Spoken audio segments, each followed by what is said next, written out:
الحمد لله نحمده ونستعينه ونستغفره ونؤمن به ونتوكل عليه ونعوذ بالله من شرور أنفسنا ومن سيئات أعمالنا من يهده الله فلا مضل له ومن يضلله فلا هادي له ونشهد أن لا إله إلا الله وحده لا شريك له ونشهد أن سيدنا وسندنا ونبينا وشفيعنا وحبيب ربنا وطبيبنا وطبيب قلوبنا وأولانا ومولانا محمد عبده ورسوله أما بعد فقد قال تبارك وتعالى في كلامه القديم والفرقانه المجيد أعوذ بالله من الشيطان الرجيم بسم الله الرحمن الرحيم قل يا عبادي الذين أسرفوا على أنفسهم لا تقنطوا من رحمة الله إن الله يغفر الذنوب جميعا إنه هو الغفور الرحيم وقال تبارك وتعالى ادعوني أستجب لكم وقال تبارك وتعالى توبوا إلى الله توبة نصوحا وقال النبي صلى الله عليه وسلم الدعاء مخ العبادة أو كما قال عليه الصلاة والسلام وقال الرسول صلى الله عليه وسلم التائب من الذنب كمن لا ذنب له أو كما قال عليه الصلاة والسلام بارك الله لنا ولكم في القرآن العظيم ونفعنا وإياكم بالآيات والذكر الحكيم إنه تعالى جواد كريم ملك بر رؤوف رحيم صلى الله على سيدنا ومولانا محمد وعلى آله وصحبه وسلم صلى الله على سيدنا ومولانا محمد وعلى آله وصحبه وسلم صلى الله على سيدنا ومولانا محمد وعلى آله وصحبه وسلم بلغ العلا بكماله كشف الدجى بجماله حسنت جميع خصاله صلوا عليه وآله بلغ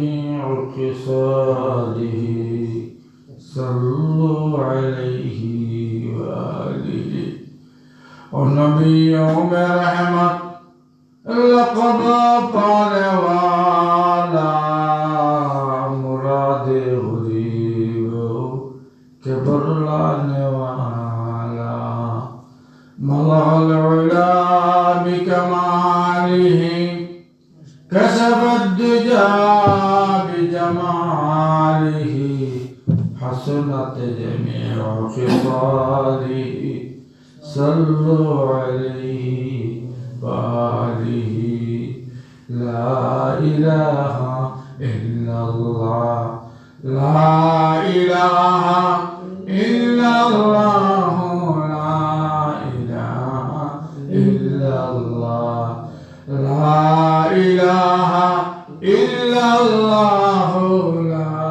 إله إلا الله لا إله لا إله إلا الله لا إله إلا الله لا إله إلا الله لا إله إلا الله لا إله إلا الله مسلم فکر عقبا کر पिछलियत में उठा कर पेश मौला सजदा कर ला इलाहा इल्लल्लाह ला इलाहा इल्लल्लाह ला इलाहा ला इलाहा इल्लल्लाह ला इलाहा इल्लल्लाह ला इलाहा इल्लल्लाह मुहम्मदुर रसूलुल्लाह।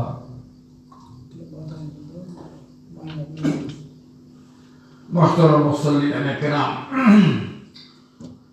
আল্লাহ তাবারাকা ওয়া তাআলার অসংখ্য অগণিত শুকরিয়া যে মহান রব্বুল আলামিন অত্যন্ত দয়া আর মেহেরবানি করে আমাদেরকে পবিত্র লাইলাতুল নিসফে শাবান মাসের 14 দীর্ঘত 15 রাত্রি, যে রাত্রির অনেক ফজিলত রয়েছে, যে রাত্রিকে আমাদের দেশীয় ভাষায় শবে বরাত বলা হয় আর হাদিসের ভাষায় লাইলাতুল নিসফে শাবান বলা হয়, অর্থাৎ শাবান মাসের মধ্যবর্তী রাত। যেই মাসের জন্য আল্লাহ নবী সাল্লাল্লাহু আলাইহি ওয়াসাল্লাম দোয়া করতেন, আল্লাহুম্মা বারিক লানা ফি রজব ওয়া শাবান ওয়া বাল্লিগনা রমজান। যে মাসের বরকতের জন্য আল্লাহ নবীজি দোয়া করতেন, সেই মাসের সেই রাত্রি, সেই ভাগ্য রজনী আমরা পেয়েছি। এটা আমাদের সৌভাগ্য, আমাদের খুশনসিব, আমাদের গুড লাক, আমাদের এটা চরম সৌভাগ্য এবং ফখর আর গর্ব করার বিষয়। এই জন্য আমরা মহান রব্বে কারীমের দরবারে দোয়া করি, আল্লাহ শুকরিয়া আদায় করি, বলি আলহামদুলিল্লাহ। রব্বুল আলামিন আমাদেরকে দয়ার মেহেরবানি করে এই পর্যন্ত সুস্থ অবস্থায় রেখে পবিত্র শাবানের এই মধ্যবর্তী রাত্রি পাওয়ার মতো তৌফিক দান করলেন। যদি আল্লাহ তাআলা সেই মেহেরবানি না করতেন, দয়া না করতেন, তাহলে হয়তো আমরা এই রাত্রিও আসার আগে আগেই আমাদের জীবন শেষ হয়ে যেত, আমাদের জীবন প্রদীপ নিভে যেত। এজন্য সর্বদা শুকর আর সুজুদ রব্বুল আলামিনের দরবারে তিনি যে রাত্রিকে আমাদের জন্য পাওয়ার সৌভাগ্য দান করেছেন। আজকে এই রাত্রির ফাদাইল সম্পর্কে কিছু কথা বলবো। যদিও গত জুমাগুলোতে বলেছি, তারপরও আমরা কিভাবে ইবাদত বন্দেগী করব, কোন নিয়মে করব, একটু এই সমস্ত বিষয় আমাদেরকে বলে দিলে, জানিয়ে দিলে ভালো হয়। এই জন্য রাত্রির ফাজাইল এবং মাসাইল নিয়ে সালাতুল ইশার আগ পর্যন্ত রব্বুল আলামিন তৌফিক দিলে ইখলাসের সাথে আমলের নিয়তে কিছু কথা বলার চেষ্টা করব এবং আপনাদেরকে যেন ইখলাস আর আমলের নিয়তে শোনার তৌফিক দান করেন। যারা আমরা এখনো বাসা বাড়িতে আছি, নামাজ পড়ে চা খাইতে গেছি বা একটু রেস্টের জন্য গিয়েছি, সারা বছরই তো আমরা রেস্ট নেই, বিশ্রাম করি। আজকের রাত্রি অন্তত পক্ষে আমরা এতটুকু কোরবানি করি যে আমরা যেন মনে করি আজকের রাত্রি হয়তো আমার জীবনের শেষ রাত্রি হতে পারে। তাই বাসা বাড়িতে না থেকে আমার মসজিদে চলে আসি। দিনই কথাবার্তা শুনলে ঈমান তাজা হয়, আমলের গতি বাড়ে, দুনিয়া আখিরাতের উপকার হয়, ইহকালীন পরকালীন কল্যাণ আল্লাহ তাআলা দান করেন। আর এমনি তো আজকে রাত্রি ইবাদত বন্দেগীর রাত্রি, আমরা কেন গল্প গুজব করে সময় নষ্ট করব? বেরাদারান ইসলাম, আল্লাহ রাব্বুল আলামিন আমাদেরকে এই দুনিয়াতে প্রেরণ করেছেন একমাত্র শুধুমাত্র কেবলমাত্র তার উপাসনা, ইবাদত বন্দেগী, গোলামি করার জন্য। এজন্য কোরআনে কারীমে আল্লাহ তাআলা বলেন, ওয়া খালাকতুল জিন্না ওয়াল ইনসা ইল্লা লিয়াবুদুন। ওমা খালাকতুল জিন্না ওয়াল ইনসা ইল্লা লিয়াবুদুন। জিন এবং ইনসান, জিন্নাত জাতি অদৃশ্য জাতি, আমরা তাদেরকে দেখি না, আর ইনসান তো আমরা মানুষ জাতি। এই দুই সম্প্রদায়কে রব্বুল আলামিন তার ইবাদত বন্দেগী করার জন্য, একমাত্র তার গোলামি করার জন্য, কেবলমাত্র তার উপাসনা করার জন্য এই দুনিয়াতে সৃষ্টি করেছেন, তৈরি করেছেন, প্রেরণ করেছেন। আফসোস আর আক্ষেপের বিষয়, এই আকাশে যা আছে, জমিনে যা আছে, বৃক্ষ, লতা পাতা, পাহাড় পর্বত, পশু পাখি, মাছ, গাছ, খাল, বিল যা আছে, যে জড় পদার্থ হোক আর জীব পদার্থ হোক, সব কিছু আল্লাহর ইবাদত বন্দেগী, তাসবিহাত পড়ে। সাব্বাহা লিল্লাহি মা ফিস সামাওয়াতি ওয়া মা ফিল আরদ। আসমান জমিনে যা আছে সব কিছু আল্লাহর তাসবিহাত পড়ে। কিন্তু আমরা মানব জাতি সৃষ্টির শ্রেষ্ঠ জাতি হয়ে, সবচেয়ে উত্তম জাতি হয়ে আমরা আল্লাহর তাসবিহাত পড়ি না, আল্লাহর ইবাদত বন্দেগী করি না।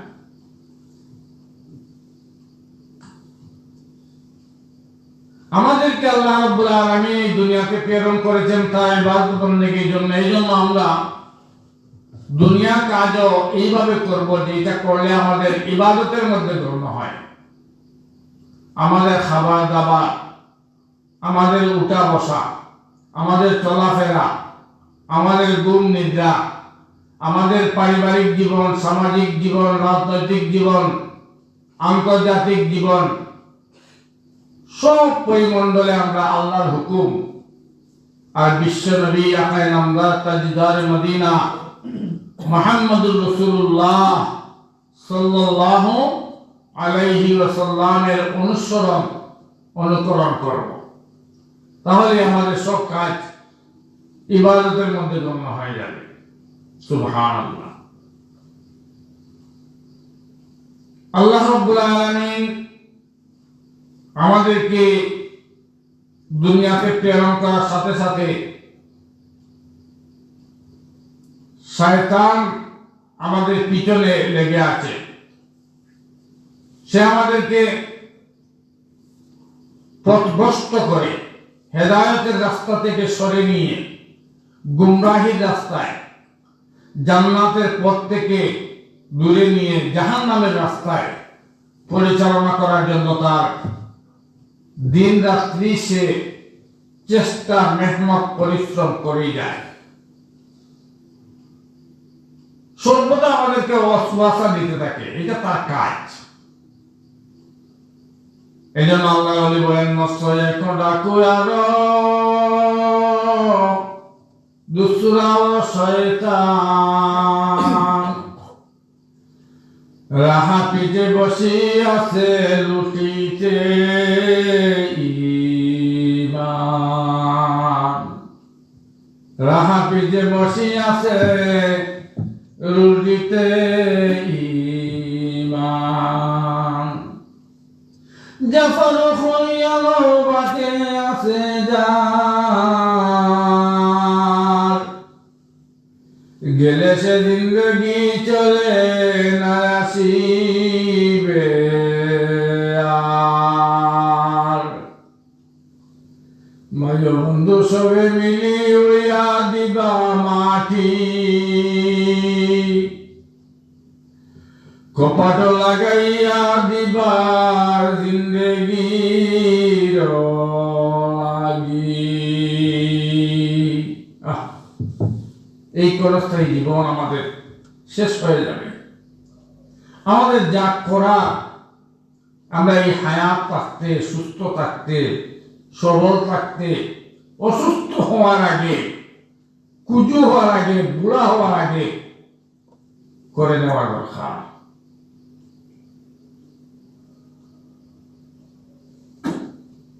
আল্লাহ রাব্বুল আলামিন এই দুনিয়াকে প্রেরণ করেছেন আমাদেরকে আখিরাতের জিন্দেগি সুন্দর করার জন্য। দুনিয়া মাজরাআতুল আখিরা। আমি গত জুমায়, আগে জুমায় এই রাত্রির ফজিলত সম্পর্কে কিছু আলোচনা করেছি। উম্মুল মুমিনিন আম্মা জান আয়েশা সিদ্দিকা রাদিয়াল্লাহু তাআলা আনহা, নবীজির 11 জন বিবির মধ্যে সবচেয়ে কনিষ্ঠ বিবি ছিলেন হযরতে আয়েশা সিদ্দিকা রাদিয়াল্লাহু তাআলা আনহা। নবীজির অন্যান্য বিবিরা সবাই ছিলেন বিবাহিত, আর একমাত্র কুমারী ছিলেন, অবিবাহিত ছিলেন আম্মা জান আয়েশা সিদ্দিকা রাদিয়াল্লাহু তাআলা। মহিলাদের মধ্যে সবচেয়ে সাহাবী, মহিলা সাহাবীদের মধ্যে সবচেয়ে বেশি হাদিস বর্ণনা করেছেন উম্মুল মুমিনিন আম্মা জান আয়েশা সিদ্দিকা রাদিয়াল্লাহু তাআলা। সুবহানাল্লাহ। প্রায় 22,500 বা 22,000 হাদিস আম্মা জান বর্ণনা করেছেন। সুবহানাল্লাহ। অনেক বড় বড় সাহাবী হযরত আয়েশা সিদ্দিকা রাদিয়াল্লাহু তাআলা আনহা ছাত্র। আম্মা জান আয়েশা সিদ্দিকা রাদিয়াল্লাহু তাআলা আনহা থেকে একটা হাদিস বর্ণিত হয়েছে। উম্মুল মুমিনিন আম্মা জান আয়েশা সিদ্দিকা রাদিয়াল্লাহু তাআলা আনহা বলেন, এক রাত্রিতে আমি আমার ঘরে নবী করিম সাল্লাল্লাহু আলাইহি ওয়াসাল্লাম শুয়েছিলেন, কিন্তু হঠাৎ করে রাত্রির শেষ ভাগে বা মধ্যভাগে আমি উঠে দেখি রাসূল সাল্লাল্লাহু আলাইহি ওয়াসাল্লাম আমার বিছানায় নেই। আমি ভাবলাম হয়তো মনে হয় আমার নবীজি অন্য কোনো বিবির ঘরে চলে গেছেন। সুবহানাল্লাহ। আম্মা জান আয়েশা সিদ্দিকা রাদিয়াল্লাহু তাআলা আনহা বলেন, আমি আমার অন্যান্য সতীনের ঘরে, অর্থাৎ অন্যান্য উম্মুল মুমিনিনদের ঘরে, নবীজি যে আরো অন্যান্য বিবিরা রয়েছেন তাদের ঘরে তালাশ করতে লাগলাম। কারোর ঘরেই আমি তালাশ করে পাই না। সুবহানাল্লাহ। হঠাৎ করে আমি দেখি বের হয়ে জান্নাতুল বাকির দিকে আমি গেলাম। গিয়ে দেখি আমার নবী, বিশ্ব নবী মুহাম্মদুর রাসূলুল্লাহ সাল্লাল্লাহু আলাইহি ওয়াসাল্লাম সেই জান্নাতুল বাকির মধ্যে কান্নাকাটি করতেছেন, কবরস্থানের মধ্যে। সুবহানাল্লাহ। আমি রাসূল সাল্লাল্লাহু আলাইহি ওয়াসাল্লামকে দেখে দৌড় মারে আমার কামরাবা হুজরায় চলে আসলাম। আল্লাহর নবী ঘরে আসার পরে আমি জিজ্ঞেস করলাম, ইয়া রাসূলুল্লাহ, ইয়া হাবিবাল্লাহ, ওগো আল্লাহর নবী, আপনি আমাকে বৎসনা দিবেন না, দোষারোপ করবেন না। আমি ভাবছিলাম হয়তো আমার ঘর থেকে উঠে আপনি অন্য কোনো বিবির ঘরে চলে গেছেন, কিন্তু নবীজি আমি খুঁজে খুঁজে আপনাকে পেলাম না। শেষ পর্যন্ত আমি জান্নাতুল বাকিতে গিয়ে দেখলাম আপনি কান্না করতেন। কি বিষয় আমাকে একটু খুলে বলুন। রাসূল সাল্লাল্লাহু আলাইহি ওয়াসাল্লাম বললেন, আয়েশা গো, আজকের রাত্রি সম্পর্কে তুমি খবর রাখোনি? আম্মাজান বললেন না। নবী করিম সাল্লাল্লাহু আলাইহি ওয়াসাল্লাম বললেন, আয়েশা, আজকের রাত্রি হলো লাইলাতুম মিন নিসফি শাবান, শাবান মাসের 14 দিন, গত 15 রাত্রি, মধ্যবর্তী রাত্রি। সুবহানাল্লাহ। হে আয়েশা, এই রাত্রিতে আমার আল্লাহ তাআলা বনু কলব গোত্রের যে পরিমাণ মেষ আছে বা ছাগল আছে, সেই ছাগলের লোম যে পরিমাণ আছে, সেই পরিমাণ উম্মতে মুহাম্মাদিয়াকে আল্লাহ তাআলা মাফ করে দিবেন। সুবহানাল্লাহ।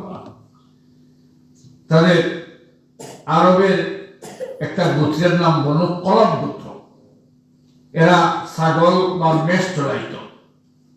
কেউ চড়ায়, কেউ মেষ চড়ায়, কেউ পশু পালে, উট পালন লালন পালন করে, কেউ ছাগল পালন লালন পালন করে। এবং চিন্তা করেন, একটা ছাগলে কত হাজার বা কত লাখ লোক করে, এটা গণনা করে শেষ করা যাবে না। আর একটা ছাগল নয়, নবীজি বলেছেন বনু কলব গোত্রের যে পরিমাণ ছাগল আছে, এর চাইতে আর বেশি ছাগলের লুম যে পরিমাণ আছে, তার চাইতে আর বেশি উম্মতে মুহাম্মাদিয়াকে আল্লাহর নবী বলছেন আল্লাহ তাআলা মাফ করে দিবেন। সুবহানাল্লাহ।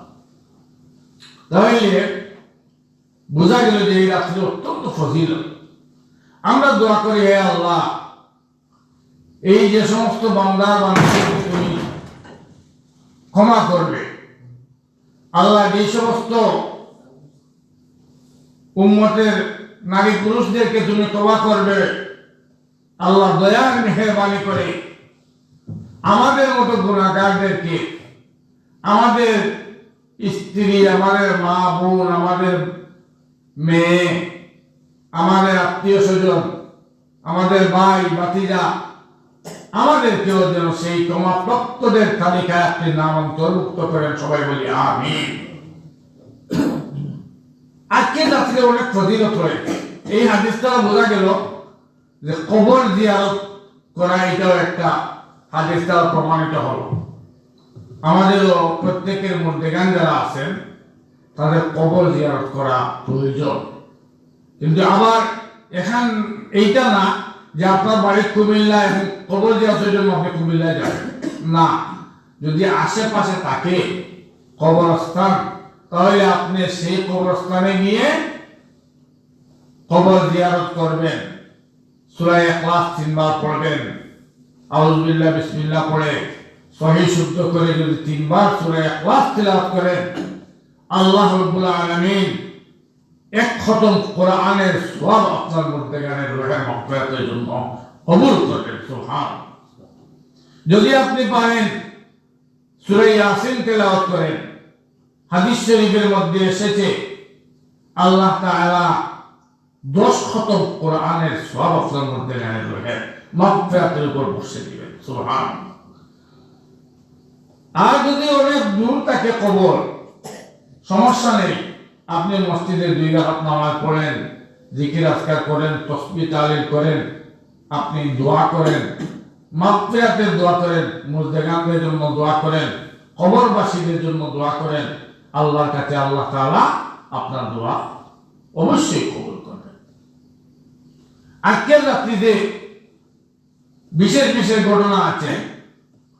একটা ঘটনা হয়তো বলতে বলতেই সময় শেষ হয়ে যাবে, তারপরও গণনাটা মনোযোগ সহকারে শোনার চেষ্টা করবেন।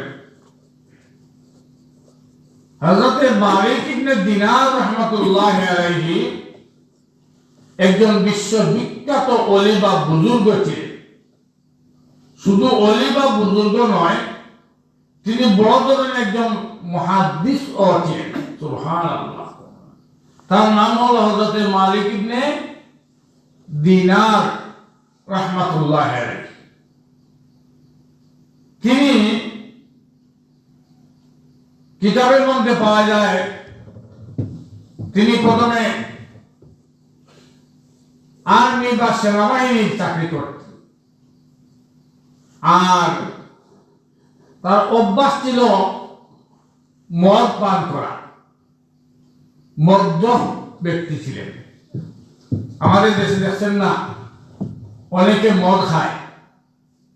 মদ এমন ভাবে খায় যে তার জন্য শবে বরাত, শবে কদর, রমজান, ঈদ কোনো কিছুই নাই, সে যেন মদের মধ্যে এত মুক্তলা হয় যে তার জন্য কোনো পূর্ণময় রাত্রি আর দিবস, শুক্রবার, শবে বরাত কিচ্ছু নাই, তার মধ্যে কোনো বাস বিচার নাই, সেজন্য এগুলো কোনো তোয়াক্কাই করে না, সে মদ পান করতেই থাকে।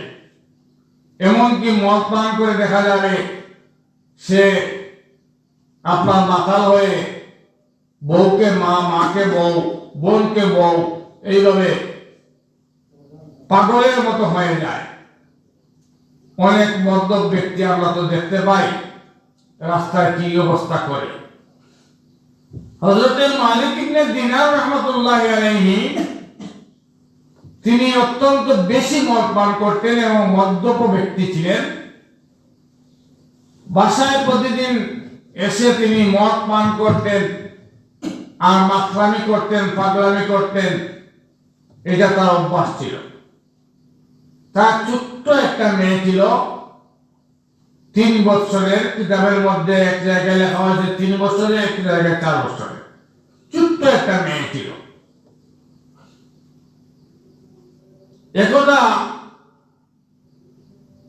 তিনি শবে বরাতের রাত্রিতে মদের বোতল এনে ঘরে রাখছেন, আর মেয়েটা এই মদের বোতল তার বুকের মধ্যে ছুঁয়ে দিয়ে মদ ফেলে দিয়েছে এবং বোতল ভেঙে ফেলেছে। তিনি এই ঘটনায় অত্যন্ত ক্ষুব্ধ এবং রাগান্বিত হয়ে মেয়েকে ধমক দিয়েছেন এবং মেয়ে খুব ভীত সন্ত্রস্ত হয়েছে, ভয় পেয়েছে। তারপর মেয়ে এখান থেকে সরে চলে গিয়েছে। রাত্রির শেষ ভাগে এসে মেয়ের মা, অর্থাৎ উনার স্ত্রী, মালিক ইবনে দিনারের স্ত্রী, তিনি এসে বলেছেন, আপনি তো ঘুমাইতেছেন, দেখেন আমাদের মেয়েটার কি অবস্থা হয়েছে। তখন মালিক ইবনে দিনার রাহমাতুল্লাহ আলাইহি গিয়ে দেখেন তার মেয়েটা মৃত্যু শয্যায় কাতরাচ্ছে, অর্থাৎ তার ইন্তেকাল, সাকরাতুল মউত শুরু হয়ে গেছে। এমন অবস্থা দেখে তিনি কি করবেন কি না হতভম্ব হয়ে গেছেন। কিন্তু ইতিমধ্যেই মেয়েটা ইন্তেকাল করে দুনিয়া ছেড়ে চলে গেছে। মেয়েটা মৃত্যুবরণ করেছে। মালিক ইবনে দিনার রাহমাতুল্লাহ আলাইহি তিনি কয়েকদিন এই শোকে কাতর হয়ে, মেয়ের ইন্তেকালে শোকাহত হয়ে মদ পান করেননি, মদ পান থেকে নিজেকে বিরত রেখেছেন। আবার কিছুদিন পরে তিনি এইভাবে তার পূর্বের অভ্যাস অনুযায়ী মদ পান করা শুরু করে দিয়েছেন। বছর ঘুরে যখন আবার শবে বরাত আসছে, যেমন আজকে শবে বরাত, গত বছরও আমাদের শবে বরাত ছিল, আর যদি আমরা বেঁচে থাকি তাহলে আগামী বছরও হয়তো শবে বরাত পাবো। এইভাবে বছর ঘুরে ঘুরে সেই দিন বা রাত্রি তো আসবেই। পরবর্তী শবে বরাতের রাত্রিতে মালিক ইবনে দিনার রাহমাতুল্লাহি আলাইহি ঘুমিয়ে আছেন। হঠাৎ করে স্বপ্নে দেখেন একটা অজগর সর্প তাকে তাড়া করছে, দৌড়ানি দিচ্ছে, তাকে আক্রমণ করবে। এমন অবস্থায় সেই সর্পটা এসে তাকে তাড়া দিচ্ছে। তিনি এই সর্পের তাড়া খেয়ে খুব দৌড় দিচ্ছেন। সামনে দেখেন একজন বৃদ্ধ লোক তাকে সাহায্য করতে এগিয়ে আসছে, কিন্তু কাছে আসতে পারতেছে না। ইতিমধ্যে তিনি দৌড়তে দৌড়তে দৌড়তে দৌড়তে গিয়ে একটা পাহাড় জঙ্গলের মধ্যে উঠেছেন। সেই পাহাড়ের মধ্যে ওঠার পরে দেখেন একটা ছোট্ট বাচ্চা, তার যে মেয়েটা এই ছোট্টবেলা মারা গিয়েছিল, ওই মেয়েটা সামনে এসে বলতেছে, আব্বা আব্বা আপনি এখানে কোথা থেকে আসলেন? আপনি কোথায় ছিলেন? আপনাকে আমি এখন আসছি রক্ষা করার জন্য। এই কথা বলতেই সে এই মেয়েটা তার কুলে এসে গেছে। কুলে আসার কারণে, তিনি কুলে নেওয়ার কারণে সর্পটা, এই অজগর সর্পটা আর সামনে আসেনি, থেমে গেছে। সুবহানাল্লাহ। তিনি অবাক হয়ে, আশ্চর্য হয়ে বললেন, মাগো তুমি কোথা থেকে আসলে, আর তোমাকে আমি কিভাবে পেলাম, আর এই সর্প এটাই কি, আর এই বৃদ্ধ লোকটাকে আমাকে একটু খুলে বলো। হযরত মালিক ইবনে দিনার রাহমাতুল্লাহি আলাইহি মেয়ে বলল, বাবা এই সর্পটা হচ্ছে আপনার বদ আমল, নাউযুবিল্লাহ। অর্থাৎ আর যে বৃদ্ধ লোকটা দেখছেন উনি হচ্ছে আপনার নেক আমল। আপনার বদ আমলের তুলনায় নেক আমল এটা একেবারেই দুর্বল। অর্থাৎ আপনার বদ আমল বেশি শক্ত, খারাপ আমল বেশি শক্ত, গুনাহের কাজ বেশি করেছেন, আর নেকির কাজ আপনার একেবারে মামুলি, অর্থাৎ তার তুলনায় নাই বললেই চলে। মাগো তুমি কোথা থেকে আসলে? তখন মালিক ইবনে দিনার রাহমাতুল্লাহি আলাইহি মেয়ে একটা ঘর দেখাইয়া বলল, আব্বা ওই যে একটা বালাখানা বা বিল্ডিং দেখতেছেন, আমি এখানে থাকি। আব্বা এখানে শুধু আমি নয়, অল্প বয়সের যত ছেলে মেয়ে আছে সবাই এখানে থাকে। আর হযরত ইব্রাহিম আলাইহিস সালাতু ওয়াস সালাম এদেরকে এখানে কোরআনে কারীম তেলাওয়াত করেন, শিক্ষা দেন। সুবহানাল্লাহ। আব্বা আজকে যদি আমি তোমাকে দৌড়ে এসে রক্ষা না করতাম, তাহলে এই সর্প তোমাকে খেয়ে ফেলতো। আমি আসার কারণে সর্পটা থেমে গেছে। মাগো তুমি এত ছোট্টবেলা মারা গেলে, তুমি এত সুন্দর কোরআন তেলাওয়াত কোথা থেকে শিখলে? তিনি বললেন, আমি তো এই ঘরের মধ্যে থাকি। শুধু আমি নয়, যত শিশুরা মারা যায় দুনিয়াতে, নাবালিগ, মাসুম, এই সমস্ত ছেলে মেয়েদেরকে এখানে আল্লাহ রাব্বুল আলামিন জামায়াত করে রাখেন। আল্লাহ খলিল ইব্রাহিম আলাইহিস সালাতু ওয়াস সালাম এই ঘরের মধ্যে আমাদেরকে কোরআন কারীম শিক্ষা দেন। সুবহানাল্লাহ। আমি এখানে থাকি। এই কথা বলেই তিনি কোরআন কারীমের একটি আয়াত তেলাওয়াত করলেন, যে আয়াতের সারাংশ হলো, হে আব্বা আপনি কি এখনো অসৎ পথ পরিত্যাগ করেননি? গুনাহের কাজ এখনো কি আপনি ত্যাগ করেননি? আপনার কি মৃত্যুর কথা স্মরণ হয় না? আপনি কি এই দুনিয়াতে চিরস্থায়ীভাবে থাকবেন? আপনার কি মৃত্যুর ভয় হয় না? আপনার কি জাহান্নামের কথা স্মরণ হয় না? আপনি যে জাহান্নামের আগুনে জ্বলবেন, গুনাহ করতে করতে জাহান্নামে হয়ে যাবেন, একথা কি আপনার হুঁশ বুদ্ধিতে এখনো কি আসে না? এরকম বলার পরে মালিক ইবনে দিনার হতভম্ব হয়ে গেছেন, আশ্চর্য হয়ে গেছেন, একেবারে স্ট্রেঞ্জ হয়ে গেছেন যে এত ভালো ভালো নসিহত করতেছে আমার মেয়ে, হঠাৎ করে মালিক ইবনে দিনার রাহমাতুল্লাহি আলাইহি ঘুম ভেঙে গেছে। সুবহানাল্লাহ। এগুলো তো স্বপ্নেতে দেখছেন, স্বপ্নে দেখছেন খাবে, এখন তার ঘুম ভেঙে গেছে। ঘুম ভেঙে যাওয়ার পরে তিনি দেখেন যে এখনো রাত্রি অর্ধেক হয়েছে, আর আজকের রাত্রি হচ্ছে শবে বরাত। সুবহানাল্লাহ। এই মুহূর্তে উঠে তিনি গোসল করছেন। গোসল তো করার প্রয়োজন নাই, সুন্নত মুস্তাহাব হিসাবে করা যায়, ফরজ না হলে কোনো সমস্যা নেই। তিনি গোসল করলেন, পাক সাফ হইলেন।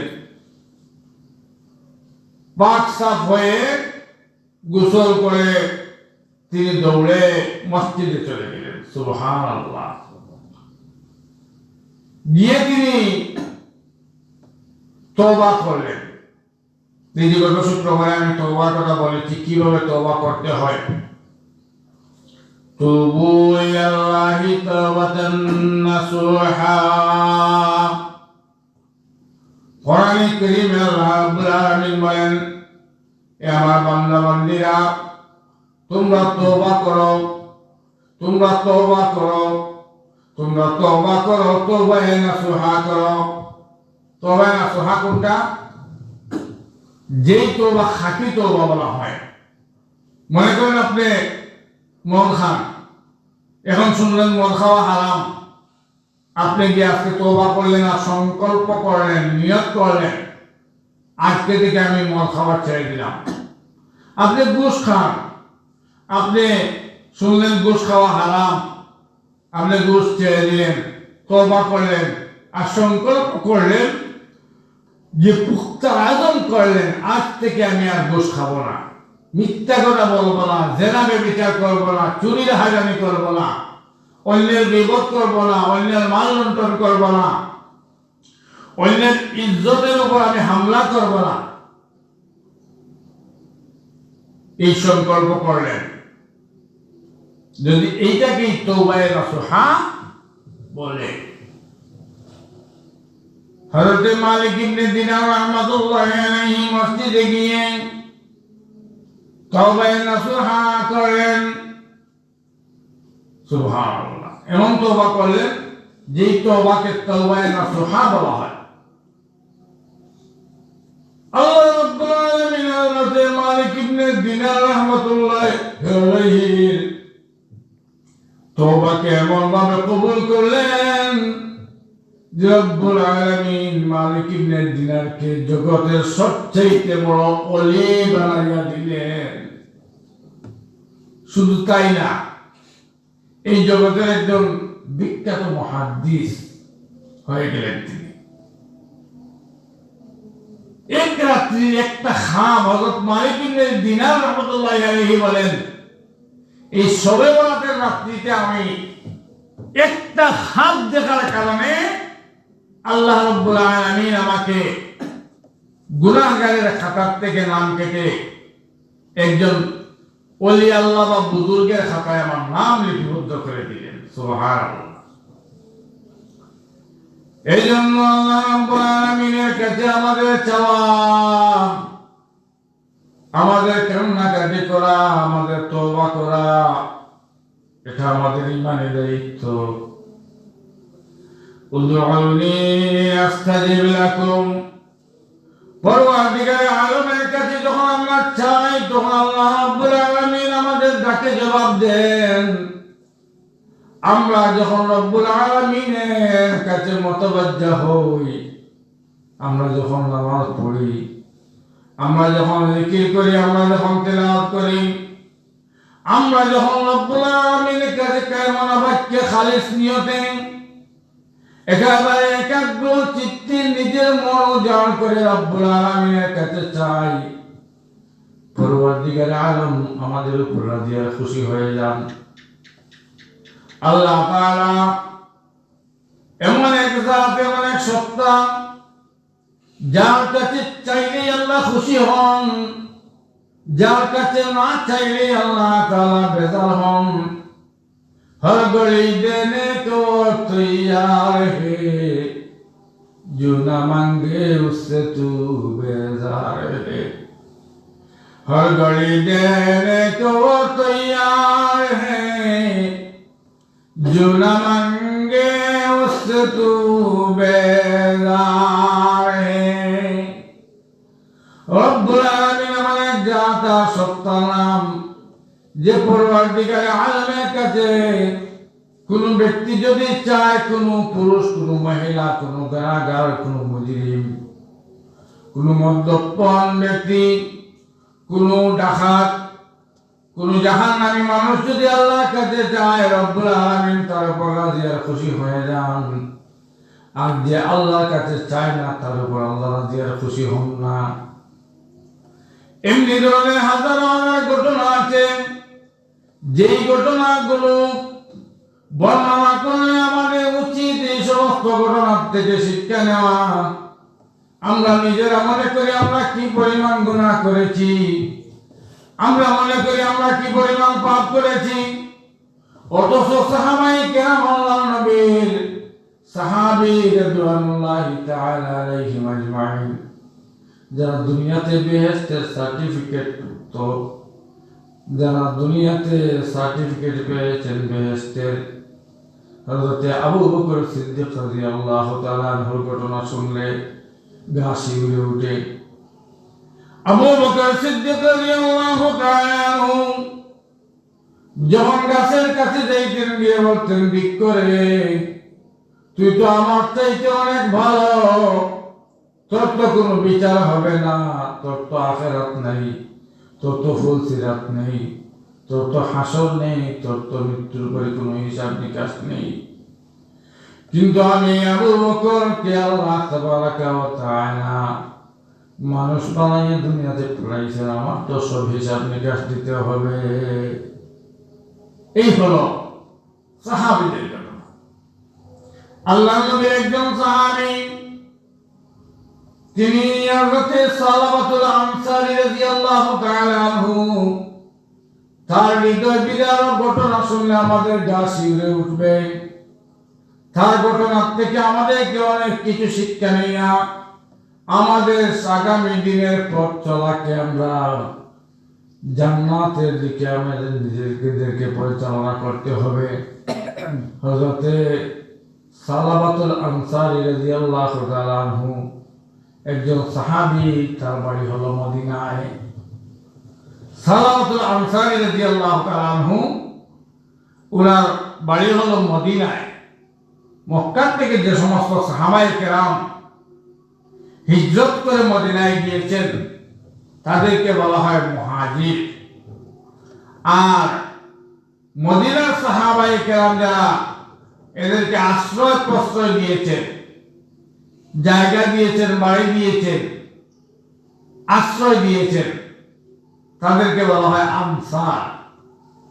মুহাজির মানে হিজরত করনেওয়ালা, যারা হিজরত করে মক্কা থেকে মদিনায় গিয়েছেন। আর আনসার মানে যারা সাহায্য করেছেন এই সাহাবীদেরকে। আপনারা জানেন যে এইরকম ছিল, নবী করিম সাল্লাল্লাহু আলাইহি সাল্লাম আনসার সাহাবীদেরকে বলেছেন, তোমাদের যাদের দুইজন স্ত্রী আছে, একজন স্ত্রী তালাক দিয়ে মুহাজির একজন সাহাবীকে দিয়ে দাও। সুবহানাল্লাহ। সাহাবায়ে কেরাম এরকমই করেছেন, নিজের দুইজন স্ত্রী থাকলে একজনকে তালাক দিয়ে অন্য সাহাবী, মুহাজির সাহাবী স্ত্রী বানিয়ে দিয়েছেন। সুবহানাল্লাহ। কারো বাড়ি দুইটা থাকলে একটা দিয়ে দিছেন, কারো বাড়ি একটা থাকলে অন্যের দিয়ে দিছেন। এইভাবে আনসার সাহাবীগণ মুহাজির সাহাবীদেরকে সাহায্য করার কারণে আজকে আমরা ইসলাম পেয়েছি, মুসলমান হতে পেরেছি। আজকে আমরা কালিমায়ে তাইয়্যিবা লা ইলাহা ইল্লাল্লাহ মুহাম্মাদুর রাসূলুল্লাহ পড়ে নিজেকে ঈমানদার দাবি করতে পেরেছি। হযরত সালামাতুল আনসারী রাদিয়াল্লাহু তাআলা আনহু, এই সাহাবী আর সাঈদ ইবনে আব্দুর রহমান, এই দুই সাহাবীর মধ্যে বন্ধুত্ব হয়েছে। এখন তাবুকের যুদ্ধে যাবেন, হযরত সাঈদ ইবনে আব্দুর রহমান রাদিয়াল্লাহু তাআলা আনহু সালামাতুল আনসারী সাহাবীকে বলছেন, ভাই তুমি তো আমার বন্ধু, তোমাকে রেখে গেলাম আমার বাড়িতে, আমার স্ত্রী, আমার ছেলে মেয়ে, আমার সম্পদ, এগুলো তুমি দেখাশোনা করবে। কেউ কারো কাছে কোনো কিছু রাখে যদি যায়, এটার নাম আমানত। এর জন্য আপনার কাছে টাকা আমানত রাখলো, আমার এই 5,000 টাকা, 5 লাখ টাকা, 500 টাকা, এটা আপনি রাখবেন। ওইটা হলো আপনার কাছে আমানত রাখলো, আপনি এটা খেয়ানত করতে পারবেন না। যেইভাবে দিয়েছে সেইভাবে সে রিটার্ন বা ফেরত এসে আপনার কাছে পাইবে। এইটার নামই হলো আমানত রক্ষা করা। আমাদের দেশে তো আমানতের কোনো দাঁড়িয়ে আমরা দাঁড়িয়ে না। আমরা তো চাই মানে যা পাই সব হালাল, এগুলো জায়েজ না জায়েজ, হালাল হারাম, বৈধ অবৈধ, এইগুলো আমরা অনেকটা নিজেরা বুঝি তো নাই, এবং বরং যদি আমরা এটা অনেকে বুঝি অবৈধ পাগলের মধ্যে জড়াইয়া পড়ি। হযরত সাঈদ ইবনে আব্দুর রহমান রাদিয়াল্লাহু তাআলা আনহু সালামাতুল আনসারীর কাছে তার স্ত্রী, তার সন্তানাদি, তার সম্পদ সবকিছু রেখে চলে গেছে। ইতিমধ্যে শয়তানে ওয়াসওয়াসা দিয়ে সালামাতুল আনসারীকে বলছে যে তুমি ঘরের পর্দার ভিতরে যাও। কেন?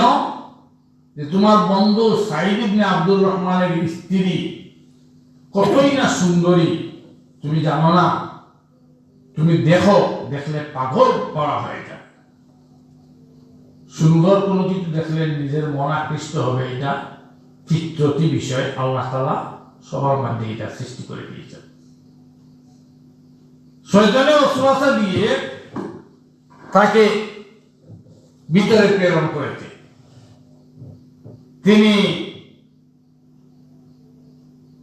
ঠিক শয়তানের ওয়াসওয়াসা অনুযায়ী, ওই যে আগে বললাম না, নফসে কো ডাকু আর দুসরা ও শয়তান, রাহা পিছে বসি আছে লুটিতে ইমান। আপনার নফস আপনাকে বলবে এইভাবে করো, সেইভাবে করো না, এইভাবে করো, এইভাবে করিও না। এটা আপনার প্রথমে নিজের নফস, যেটা আত্মা, এইটা আপনাকে বলবে। ফজরত আপনাকে বলবে এত শীতের মধ্যে গড়ে নামাজ পড়েছিল, মসজিদে যাওয়ার দরকার নেই। বলবে লেফট নিচ থেকে বের হলে এখন ঠান্ডায় তোমার কাশি হয়ে যেতে পারে, জ্বর উঠতে পারে, ঠান্ডা মানে শোয়ার দরকার নেই, একটু ঘুমাও, একটু ঘুমাও। এগুলো হলো নফসের দুকা, শয়তানের দুকা। হযরত সালামাতুল আনসারী রাদিয়াল্লাহু তাআলা আনহু পর্দার ভিতরে চলে গেছেন। গিয়ে শয়তানের ওয়াসওয়াসা অনুযায়ী তার বন্ধুর স্ত্রীর হাত আঁকড়ে ধরেছেন। নাউযুবিল্লাহ। সাঈদ ইবনে আব্দুর রহমানের স্ত্রী বলতেছেন, নাউযুবিল্লাহি মিন যালিক, ও ভাই আপনি এই সমস্ত কি করতেছেন? আপনার ভাই তো আপনার কাছে আমাকে আমানত রেখে গিয়েছে, আপনি আমানতের খেয়ানত কেন করতেছেন? আপনার তো উদ্দেশ্য ভালো না, আপনি তো শয়তানের পথে হাঁটতেছেন, আপনি তো দুঃখের মধ্যে পড়ে গেছেন, আপনি তো লোভ লালসার মধ্যে পড়ে গিয়ে আপনি আপনার কাম চরিতার্থ করার উদ্দেশ্যে যে অসৎ কাজের উদ্দেশ্যে নিয়েছেন। আপনার কি মৃত্যুর ভয় হয় না? আপনার কি মরণের ভয় নাই? আপনি ইত্তাকিল্লাহ, আল্লাহকে ভয় করেন। এই কথা যখন বলছে সাঈদ ইবনে আব্দুর রহমানের স্ত্রী, তখন তার হুঁশ জায়গায় চলে এসেছে। সালাবাতুল আনসারী রাদিয়াল্লাহু তাআলা আনহু নিজে হাত ছেড়ে পাগলের মতো কান্না করতে করতে বের হয়ে গিয়ে বলতেছেন, হায় আল্লাহ, আমি শয়তানের ধোঁকায় পড়ে, নফসের ধোঁকায় পড়ে আমি পাপ করে ফেলেছি। আল্লাহ আমাকে মাফ করে দেন, আল্লাহ আমাকে মাফ করে দেন, আল্লাহ আমাকে মাফ করে দেন। কাঁদতে কাঁদতে কাঁদতে কাঁদতে তওবা করতে করতে করতে করতে সালাবাতুল আনসারী রাদিয়াল্লাহু তাআলা আনহু এই এলাকা ছেড়ে অনেক দূরে জঙ্গলের মধ্যে চলে গেছেন। সুবহানাল্লাহ। তাদের অন্তরে ছিল আল্লাহর ভয়। তারা সামান্যতম গুনাহ করলেই মনে করতেন এটা পাহাড় পরিমাণ, আর আমরা মহা পাহাড় পরিমাণ পাপ করলেও মনে করি এটা কোনো গুনাহই না। এই হচ্ছে ব্যবধান। হযরত সালাবাতুল আনসারী রাদিয়াল্লাহু তাআলা আনহু তিনি সন্ন্যাসীর মতো জঙ্গলে চলে গিয়ে তওবা করতেছেন, কাঁদতেছেন। ইতিমধ্যেই যুদ্ধ শেষ হয়ে গেলে সাঈদ ইবনে আব্দুর রহমান রাদিয়াল্লাহু তাআলা আনহু বাড়িতে এসে দেখেন যার কাছে রেখে গিয়েছিলেন তিনি তো নাই। স্ত্রীকে জিজ্ঞেস করলেন, কোথায় আমার ভাই, সে আনসারী সাহাবী যার কাছে আমি তোমাকে আমানত রেখে গিয়েছিলাম? স্ত্রী ঘটনা খুলে বললেন। সাঈদ ইবনে আব্দুর রহমান রাদিয়াল্লাহু তাআলা আনহু তার এই আনসারী সাহাবী খুঁজে বের হয়ে অনেক দূর গিয়ে দেখলেন, জিজ্ঞেস করলেন, আমার একজন ভাইকে খুঁজে পাচ্ছি না। মানুষ বলল, আজকে কয়েকদিন থেকে এই পাহাড়ের মধ্যে একজন মানুষ রাত্রে খুব চিৎকার দিয়ে কান্নাকাটি করে, আমরা জানি না কে সে, চিনি না, জানি না তার বাড়ি কোথায়, আমরা বলতে পারবো না, কিন্তু সে এমন ভাবে কান্নাকাটি করে, তার কান্নাকাটির আওয়াজে আমাদের ঘুম ভেঙে যায়। কি উদ্দেশ্যে এখানে কান্নাকাটি করে, কি জন্য কান্নাকাটি করে, কোনো কিছু আমরা বলতে পারি না, জানতে পারি না, কিন্তু সে কান্নাকাটি করে আর এটাই বলে, হে আল্লাহ, আমার মতো পাপী আকাশের নিচে নাই, জমিনের উপরে নাই। যদি রব্বুল আলামিন আপনি আমাকে মাফ না করেন তাহলে আমি কোথায় যাব, আমি কি করব? আমার এই জীবন রেখে তো লাভ নেই। এমন বেকুল হয়ে কান্নাকাটি করে। সুবহানাল্লাহ। সাঈদ ইবনে আব্দুর রহমান রাদিয়াল্লাহু তাআলা আনহু গিয়ে বললেন, ও ভাই, আমি তোমার ভাই ফিরে এসেছি, আমি শুনেছি তোমার একটা ভুল হয়েছে, আসো এবার তোমাকে আমি আবার সেই মদিনায় ফিরত নিয়ে যেতে চাই। সালাবাতুল আনসারী বললেন, না, আমি ফিরে যাব না। আমাকে যতক্ষণ পর্যন্ত আমার আল্লাহ একথা ঘোষণা করেননি যে আমাকে মাফ করে দিচ্ছেন, ততক্ষণ পর্যন্ত আমি ফিরে আমার বাড়িতে যাব না। সুবহানাল্লাহ। এই দেশে মদিনায় আমি আর কারো কাছে, কারোর সামনে গিয়ে আমার মুখ, এই চেহারা আমি দেখাইতে চাই না। চিন্তা করেন সাহাবায়ে কেরামের কতটুকু খোদাবিদ ছিল। হযরত সাঈদ ইবনে আব্দুর রহমান সালাবাতুল আনসারীকে বললেন, আসো, আল্লাহ যদি দয়া হয় তোমাকে আল্লাহ তাআলা তো ক্ষমা করে দিবেন। কিন্তু তিনি বললেন, না, আমাকে নিতে হলে যেভাবে অপরাধীদেরকে হাত পিছন দিকে নিয়ে গর্দনার গায়ের সাথে বেঁধে চোর বা বড় অপরাধীকে শাস্তি দেওয়া হয়, এইভাবে আমাকে বেঁধে বেঁধে নিয়ে মদিনায় যেতে পারো। বাধ্য হয়ে তাকে এইভাবে বেঁধে আনা হলো। আনার পরে তিনি বললেন, এক কাজ করো, নবীজির সবচেয়ে বড় সাহাবী আবু বকর সিদ্দিক রাদিয়াল্লাহু তাআলা আনহুর বাড়িতে আমাকে নিয়ে চলো। নিয়ে যাওয়া হলো। তিনি গিয়ে বললেন, আবু বকর, আমি তো যে পাপ করেছি, এই পাপ কি আমার আল্লাহ তাআলা ক্ষমা করবেন আমাকে? আবু বকর সিদ্দিক রাদিয়াল্লাহু আনহু বললেন, আল্লাহ তাআলা তোমার পাপ ক্ষমা করবেন কিনা সেটা আমি জানি না, কিন্তু তুমি আমার এই বাড়ি থেকে বের হয়ে যাও, তুমি আমার কাছে তাকিয়ে নাও, আমার সামনে আর তুমি দণ্ডায়মান হয়ে নাও। সেটা পাপ মোচন আল্লাহ তাআলা করবেন কিনা আমি জানি না। এবার এখান থেকে বের হয়ে তিনি বললেন আমাকে উমরের বাড়ি থেকে নিয়ে যাওয়া হলো। উমর রাদিয়াল্লাহু আনহু এইভাবে বললেন, তুমি আমার বাড়ি থেকে বের হয়ে যাও, আল্লাহ তাআলা তোমাকে মাফ করবেন কিনা সেটা আল্লাহর ব্যাপার আমি জানি না। এবার বলতে আলী রাদিয়াল্লাহু আনহুর কাছে গেলেন। আলী রাদিয়াল্লাহু তাআলা আনহু বললেন, এই সালামাতুল আনসারী, তুমি যে পাপ করেছো এটা পাপ মোচন করবেন কিনা সেটা আল্লাহ রাব্বুল আলামিনই জানেন, আমি জানি না। আমার কাছ থেকে বের হয়ে, আমার বাড়ি থেকে তুমি বের হয়ে যাও। সুবহানাল্লাহ। এবার তিনি বের হয়ে বললেন, আমাকে এক কাজ করো, যদি আবু বকরের বাড়িতে গিয়েছি আমাকে তাড়িয়ে দিয়েছেন, ওমরের বাড়িতে গিয়েছি তাড়িয়ে দিয়েছেন, আলীর বাড়িতে গিয়েছি তাড়িয়ে দিয়েছেন, আমার বিশ্বাস দু জাহানের সরদার সাইয়্যিদুল কাউনাইন খাতামুন নবিয়্যিন মুহাম্মাদুর রাসূলুল্লাহ সাল্লাল্লাহু আলাইহি ওয়াসাল্লাম আমাকে এইভাবে তাড়িয়ে দিবেন না। চলো নবীজির বাড়িতে। আমি তো চাইছিলাম ঘটনা যেন নবীর সামনে না যায়, সাহাবায়ে কেরামের মাধ্যমে আমি শেষ করতে পারি কিনা, কিন্তু এখন তো বাধ্য হয়ে নবীজির দরবারে যেতে হবে। যাও দেখি নবী করিম সাল্লাল্লাহু আলাইহি ওয়াসাল্লাম আমাকে কি বলেন।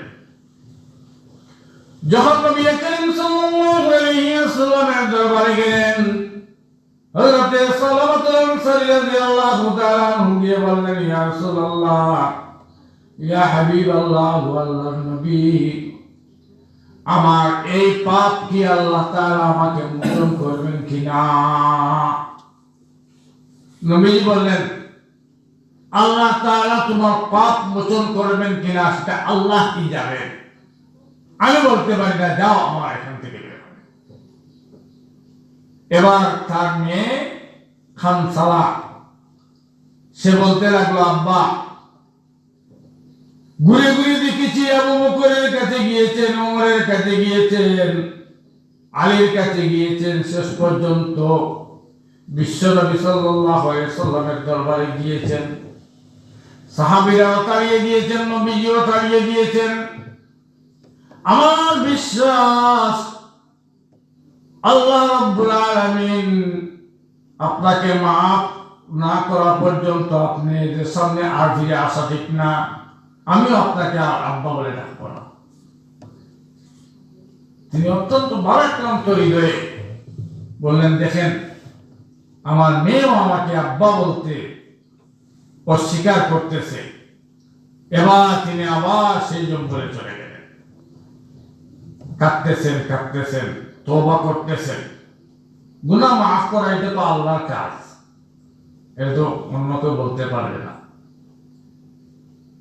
এবার আমার নবী, প্রিয় নবী, বিশ্ব নবী সাল্লাল্লাহু আলাইহি ওয়াসাল্লামের কাছে ওহী নাযিল হয়ে গেল। জিবরাইল আলাইহিস সালাতু ওয়াস সালাম এসে বললেন, ওগো নবীজি, আল্লাহ তাবারাকা ওয়া তাআলা বলেছেন, এই সৃষ্টি জগৎ, এই মানুষ, এই পশু পাখি, এই পাহাড় পর্বত, নদ নদী, সাগর খাল বিল, এগুলো কে সৃষ্টি করেছেন, আপনি না আল্লাহ? সুবহানাল্লাহ। এগুলো কে সৃষ্টি করেছেন? আল্লাহ তাআলা। নবীজি বললেন, এসব কিছু তো আল্লাহ তাআলা সৃষ্টি করেছেন। আল্লাহ যদি সৃষ্টি করে থাকেন, আল্লাহ স্রষ্টা হয়ে থাকেন, আল্লাহর সৃষ্ট এই মাখলুককে আপনি থাইয়ে দিলেন কেন? সুবহানাল্লাহ। ওহে আসলো যে আপনার এই সাহাবী সালামাতুল আনসারী রাদিয়াল্লাহু তাআলা আনহুকে আল্লাহ তাআলা মাফ করে দিয়েছেন। সুবহানাল্লাহ। আল্লাহর নবী সাহাবীদেরকে বললেন, আবু বকর কোথায়? লাব্বাইকা সাদাইকা ইয়া রাসূলুল্লাহ, ওমর কোথায়, আলী কোথায়, উসমান কোথায়? লাব্বাইকা সাদাইকা ইয়া রাসূলুল্লাহ, যাও সুসংবাদ দাও, আমার সালামাতুল আনসারীকে নিয়ে ফিরে আসো। তার জন্য সুসংবাদ দেওয়া হয়েছে, তার জন্য গুড নিউজ এসেছে, তার জন্য খুশখবরি এসেছে। সুবহানাল্লাহ। সাহাবীগণ প্রস্তুত হলেন। ইতিমধ্যে হযরত সালমান ফারসি রাদিয়াল্লাহু তাআলা আনহু, আল্লাহর নবীর বয়োবৃদ্ধ সাহাবী, তিনি বললেন, ইয়া রাসূলুল্লাহ, ইয়া হাবিবাল্লাহ, আমি বয়স্ক সাহাবী, আমাকেও সাথে দেন, হয়তো আমার কথা তিনি রাখবেন, অনুরোধ রাখবেন। আল্লাহর নবী বললেন, ঠিক আছে, নেও, সালমান ফারসিও যাও। তারা গিয়ে যখন সালামাতুল আনসারীকে বললেন, এই সালামাতুল আনসারী, আসো আসো, তোমার জন্য সুসংবাদ। হযরত সালামাতুল আনসারী বলতেছেন, আমি আর মদিনায় যাব না, আমার চেহারা মদিনার মানুষকে দেখাইব না, আমি আর মদিনার অলিতে গলিতে হাঁটবো না। এ আবু বকর, তোমার বাড়িতে গিয়েছিলাম, তাড়িয়ে দিয়েছ। ওমর, তোমার বাড়িতে গিয়েছিলাম, তুমি না তাড়িয়ে দিয়েছ। উসমান, আলী, তোমাদের বাড়িতে গিয়েছিলাম, তাড়িয়ে দিয়েছ। এবার আমি ক্ষমা পাওয়ার সুসংবাদ প্রাপ্তি না হওয়া পর্যন্ত আর মদিনায় ফিরে যাব না। সাহাবায়ে কেরাম বললেন, সালামাতুল আনসারী, আল্লাহর নবী সাল্লাল্লাহু আলাইহি ওয়াসাল্লাম তোমার জন্য সুসংবাদ দিয়েছেন। এই কথা শোনার পরে তিনি রাজি হলেন। মদিনায় তাকে ফেরত নিয়ে আসা হলো। মসজিদে নববীতে ফজরের নামাজ হচ্ছে। নবী করিম সাল্লাল্লাহু আলাইহি ওয়াসাল্লাম নামাজে ইমামতি করছেন। আলহাকুমুত তাকাসুর হাত্তা যুরতুমুল মাকাবির তিলাওয়াত করতেছেন। যুরতুমুল মাকাবির, নামাজে এসে শরীক হয়েছেন। হঠাৎ করে একটা বিকট শব্দে চিৎকার শোনা গেছে। নামাজ শেষে আল্লাহর নবী বললেন, কে রে এত বিকট শব্দে চিৎকার করলো? হযরত সালমান ফারসি রাদিয়াল্লাহু তাআলা আনহু বললেন, ওগো নবীজি, আপনার সাহাবী সালামাতুল আনসারী।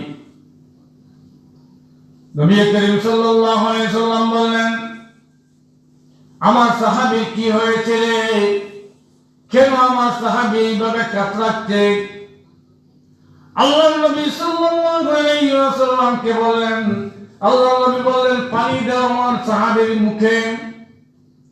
এই সময় হযরত সালমান ফারসি রাদিয়াল্লাহু তাআলা আনহু বুকে হাত দিয়ে বললেন, ইয়া রাসূলুল্লাহ, ইয়া হাবিবাল্লাহ, পানি দিতে হবে না, আপনার সাহাবী মৃত্যু শয্যায় শেষ নিঃশ্বাস ত্যাগ করে ফেলেছেন। সুবহানাল্লাহ। হযরত সালাওয়াতুল আনসারী রাদিয়াল্লাহু আনহু ইন্তেকাল হয়ে গেল। তার মেয়ে চিৎকার দিয়ে বলল, আব্বা, তুমি তো তোমার কথা ঠিকই রেখেছ। তুমি বলেছিলে তুমি ক্ষমা প্রাপ্তি না হওয়া পর্যন্ত মদিনায় ফিরে আসবে না। আজকে তো তুমি ক্ষমার ঘোষণা পেলে, কিন্তু আমি তো তোমাকে হারিয়ে ফেললাম। আল্লাহ নবী মেয়েকে জড়িয়ে ধরে বললেন, মা, আজ থেকে তোমার বাবার দায়িত্ব আমি মুহাম্মদুর রাসূলুল্লাহ সাল্লাল্লাহু আলাইহি ওয়াসাল্লাম নিলাম। আজ থেকে তোমার বোন ফাতেমা তোমার বোনের দায়িত্ব নিলাম। নবী করিম সাল্লাল্লাহু আলাইহি ওয়াসাল্লাম বলতেছেন, আসো আসো, আমার সালাওয়াতুল আনসারীকে কবরে নিয়ে যাও, জানাজা হবে, জানাজা পড়বেন। ইতিমধ্যে আল্লাহর নবী পুরা পাটা মাটিতে না রেখে এমনি পায়ের মুড়া দিয়ে বা আঙ্গুল দিয়ে এইভাবে হাঁটতেছেন। সাহাবায়ে কেরাম জিজ্ঞাসা করেন, ইয়া রাসূলুল্লাহ, ইয়া হাবিবাল্লাহ, আপনি এইভাবে হাঁটেন কেন? আল্লাহর নবী বলেন, ও আমার সাহাবায়ে কেরাম, আমার এই সাহাবীর জানাজায় আকাশ থেকে এই পরিমাণ ফেরেশতা অবতরণ করেছেন যে জমিনে একটা জায়গাও খালি নেই যেখানে আমি পা রাখবো। সুবহানাল্লাহ। এই হলো হযরত সালাওয়াতুল আনসারী রাদিয়াল্লাহু তাআলা আনহুর ক্ষমা পাওয়ার ঘটনা। আজকের যে রাত্রি, এই রাত্রিতে আমাদের এইভাবে তওবা করা, নিজের জীবনের গুনার উপর লজ্জিত আর শর্মিন্দা হয়ে পাপ থেকে মোচন করার জন্য আল্লাহর কাছে খালিস নিয়তে তওবা করা এবং নামাজ পড়া, তিলাওয়াত করা, জিকির করা, দিনের বেলায় রোজা রাখা, এগুলো আমাদের দায়িত্ব। আর এমনি মাজারে মাজারে রাস্তায় রাস্তায় সময় কাটাইয়া সময় নষ্ট না করা, নিজের নির্জনে মসজিদে আসতে না পারলে নিজের ঘরের কোণে বসে বসে একা একাই নামাজ পড়া, তিলাওয়াত করা, জিকির আজকার করা, এগুলো দায়িত্ব এবং দরকার, প্রয়োজন। তিলাওয়াত করা। আল্লাহ রাব্বুল আলামিন যেন আমাদের সবাইকে আজকের রাত্রের এই ফজিলত আর বরকত দিয়ে ভরপুর করে দেন, আমিন। আর যে সমস্ত পাপীদেরকে আজকে রাত্রে আজকেও ক্ষমা করা হবে না, এর মধ্যে যেমন শিরিক যারা করে, টাকনুর নিচে কাপড় যারা পরিধান করে, অহংকারী, এই সমস্ত লোকদেরকে আল্লাহ রাসূল বলেছেন সবে বরাতেও ক্ষমা করা হবে না। যদি সে এইগুলো থেকে একেবারে তওবা করে নিজেকে ফিরাইয়া নেয় যে আমি আর এই পাপ করবো না, তাহলে আল্লাহ তাআলা আত্তাইবু মিনাজ যামবি কামা লা যামবা লাহু। এই জন্য আমি আয়াতে কারিমা এগুলো তিলাওয়াত করেছিলাম। তাহলে এই কথাগুলো বললাম যে আমরা যদি আকাশ আর জমিনও পাপ করে বলিয়ে ফেলি, তারপর আমাদের উচিত আমরা আল্লাহর রহমত থেকে লা তাকনাতু মির রাহমাতিল্লাহ, নিরাশ না হওয়া, আমরা আল্লাহর কাছে কায়মনাবাদকে ক্ষমা চাওয়া। রব্বুল আলামিন যেন আমাদের মুর্দেগানদেরকে মাফ করে দেন, আমাদেরকে যেন হেদায়েতের রাস্তায় চলার তৌফিক দান করেন। পরওয়ারদিগারে আলম যেন আমাদেরকে ঈমানদার হিসেবে দুনিয়া থেকে নেন। রমজান সামনে, এই রমজানের জন্য প্রস্তুতি গ্রহণ করে আমাদেরকে তারাবির নামাজ, তাহাজ্জুদের নামাজ, আমাদেরকে 5 ওয়াক্তের নামাজ জামাতের সাথে এবং ইফতার সাহরি এগুলো করার তৌফিক দান করেন। রমজানের জন্য আমরা জাহান্নাম থেকে মুক্তি পেয়ে জান্নাত অর্জন করতে পারি, সেই তৌফিক দান করেন। আল্লাহ রাব্বুল আলামিন আমাদেরকে সবাইকে ওদের খাতারে নাম তালিকাভুক্ত করে দেন, আমিন। ওয়া আখিরু দাওয়ানা আলহামদুলিল্লাহি রাব্বিল আলামিন।